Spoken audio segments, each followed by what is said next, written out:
2015 was the first boatload that we developed. Wow. That was kind of clever, right?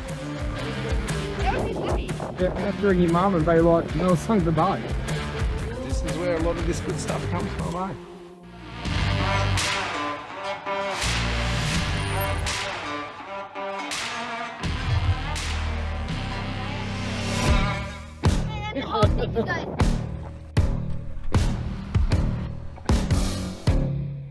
Alright, so this is the kit that comes with the boat loader. TH610 in 2015 was the first boatload that we developed. Wow. And this is basically a copy of that. We copied ourselves. So really straightforward. You've got a couple of bridles. You haven't used this yet, have you? This one? No, not this one, but obviously we used the one in Tasmania. Right? Yeah, but that was just manual. Before we do, let's just drop the airbag from this thing. We'll just get a bit lower so it's a bit easier to work on it. ST5, completely different to the Garmin system that you've been seeing throughout the first episode. I've been focusing on the ST7 a lot, but the Red Arc gear, we've been using it forever. It's absolutely bulletproof. You've seen it in Tasmania and all the rest of it. We still don't have auto height control for the ST5, only available in the ST7 currently. Now, Dad's being a prototype. This is the prototype ST5, the first one we ever built, or the first one that we ever built that was getting ready for production. New models have got a step on the side, so right now I'd step up onto that side and get up and do the ratchet. But I'll just have to get something to stand on. Let me grab the fuel tank. One step ladder.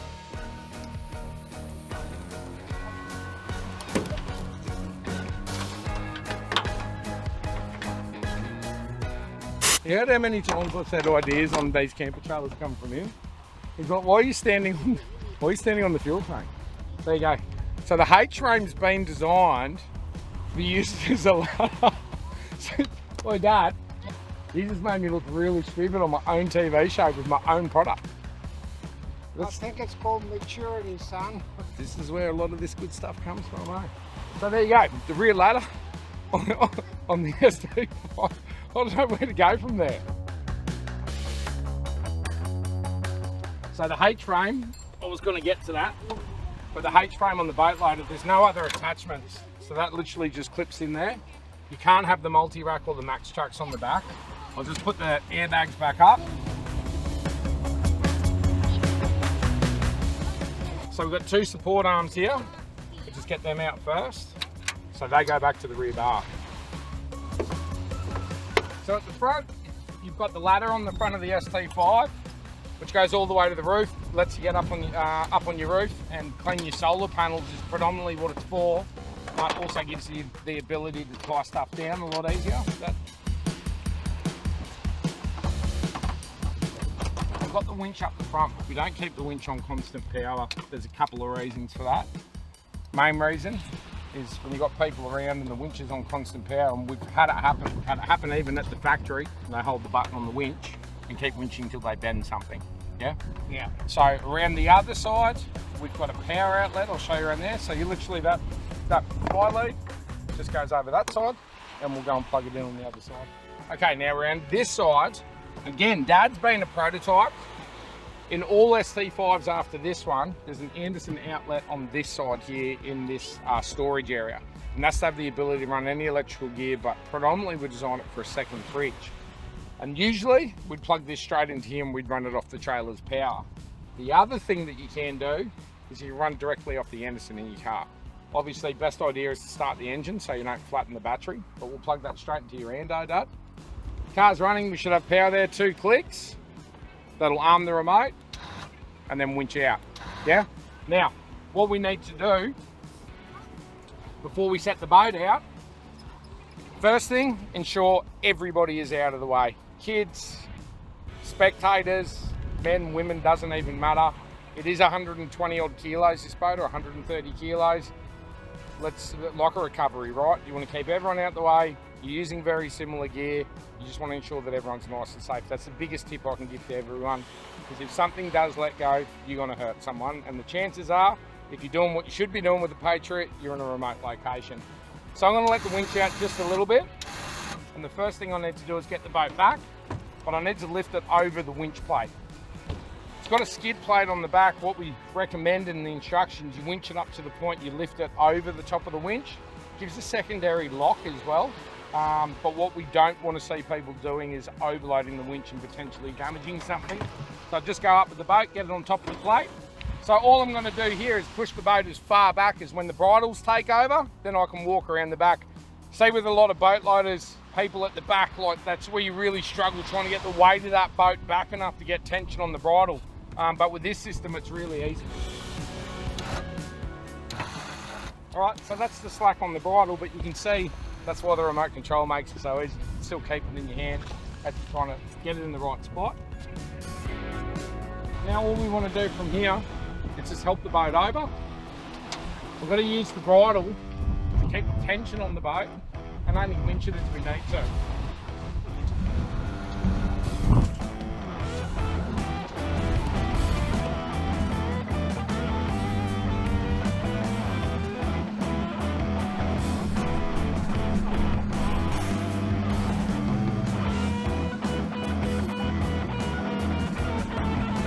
Look at that, one person, one hand, loading it back up is exactly the same reverse. It's so easy.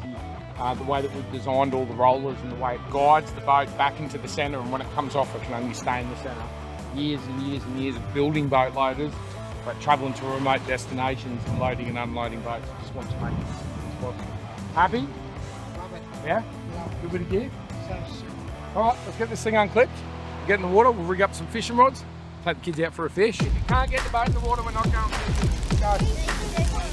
Yeah boys, yeah boys, push. teamwork, guys. Work it out.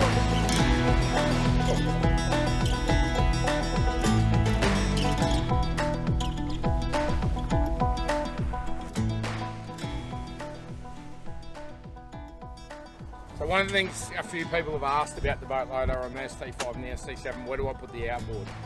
I carry, for these little roof toppers, like a 3.5 metre or even a 3.7, 15 horsepower 2-stroke. That is the only way to go. This whole 4-stroke thing, like in a 15 or a 20 or a 25, the weight of the things, you can't store them anywhere, you can't pick them up on your own. Like trying to throw the things around, 2-strokes are just the way to go. You can't buy them new anymore.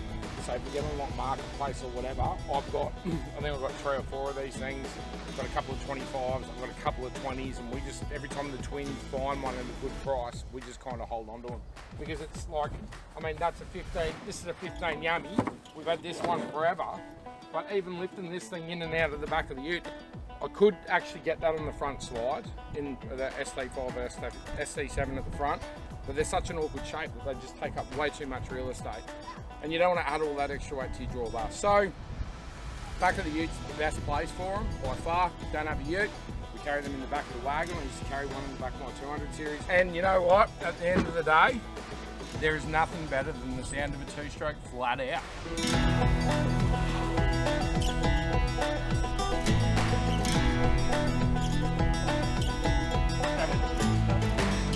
I see that shore fading into the fire. No second chances, no trying to make it right. I've stayed my claim and it's my name on your lips. That's all I need when we abandon. They'll call us crazy, diving into the night. But sometimes 2 wrongs make an unhinged right. Ride the boats, light 'em up, can't retreat, can't give up. Too far gone to let this fade. Strike a match, torch your sands. There's no way back and nowhere else to roam. So ride the boats, 'cause baby, we're home. Ain't going back to tiptoeing every line. I don't need no apron, take off your suit and tie. We need the wild and free, no waving white flags. 'Cause if they're gonna catch us, they won't ever take us alive. Yeah, boy.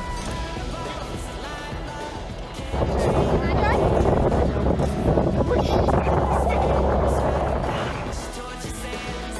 There's no way back.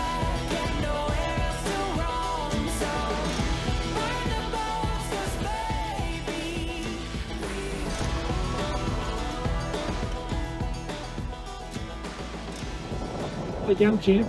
Yeah. Don't sing. That wouldn't be cool. That would be funny. Yeah, I'll have to ring your mum and be like, no, sung the boat. Are you going to any bites? I don't know. When you feel like big, and you'll feel it will feel like this, right? So you'll be trolling along and you'll feel like bang, like that. Yeah? When you feel that, you got to bite. We just said this funny. And the whole thing goes.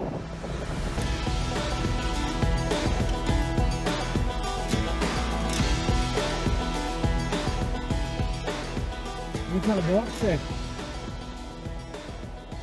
Yeah, I reckon it's a bite. I need to come in. Sun shower on. How you going, buddy? You had a bite yet? No? Okay. No bites? It's raining proper. Okay. Sun shower.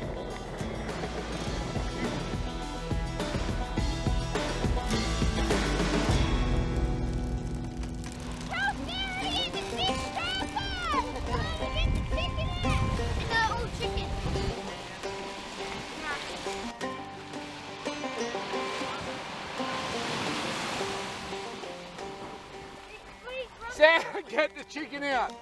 How'd you go fishing, Seb? That's good. Not a bite. Not one bite. Actually, I get it. Oh, yeah, actually, you did get a bait. But they've all three kids have still got the same piece of bait. You make it tell them that we caught fish. Did you have fun? Yeah, we caught Yeah? this big fish. Tell everyone what's the golden rule. Don't tip the boat. All right, chicken tacos for dinner tonight. That's what we're having. No fish. No, the boat.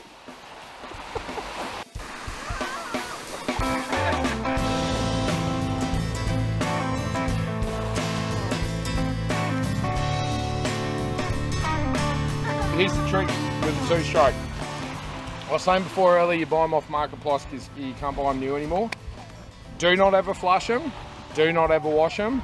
And do not ever drain the bowls in the carbies. That's the trick to them. That's since Tasmania trip. Okay. Third pull, thing fly straight up, and don't buy anything else but a Yamaha. It's the only one. Yeah? Everyone that goes for Mercuries and all that sort of stuff, they're the guys that drive like patrols and Fords and all that sort of stuff. Go with the Yamaha. I can't That was disagree. a good tip. I can't disagree. That was a good tip. All right, let's get this boat on.